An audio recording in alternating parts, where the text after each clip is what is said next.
ఖమ్మం జిల్లా వైరా మున్సిపాలిటీ లాలాపురం గ్రామ శివారులోని జమ్మికొయ్య బంజర తండాలో పిచ్చికుక్క దాడి ఘటనలో ఒకే కుటుంబంలో 4 వ్యక్తులకు గాయాలయ్యాయి. వైరా మున్సిపాలిటీ లాలాపురం శివారు జమ్మికొయ్య బంజారా గ్రామంలో నివసిస్తున్న భారత్ కృష్ణవేణితో పాటు కుమార్తె ఉమా తమ ఇంట్లో పనిచేస్తుండగా ఇంటి ముందు పిచ్చికుక్క తచ్చాడుతూ పాడి గేదెలను గాయపరిచింది. దీంతో కుమార్తె ఉమా కుక్కను తరిమే సమయంలో పిచ్చికుక్క యువతిపై దాడి చేసింది. దీంతో ఇంట్లో ఉన్న తల్లి ఇతర కుటుంబ సభ్యులు బయటకు రాగా పిచ్చికుక్క వారిపై సైతం గాయపరిచింది.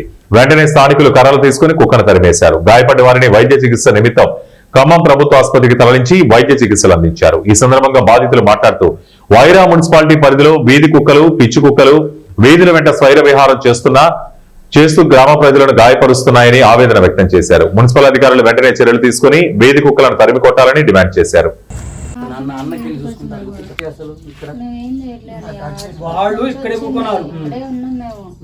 వచ్చింది అది మమ్మీ అన్నది బర్రెని గరిసిద్ది కొంచెం ఎక్కి అని అన్నది. నేను అన్న నోట్లో మాట నా మీదకి వచ్చింది. ఇక నేను అటు తన్నేసరికి పెద్దమ్మ చీర పట్టింది.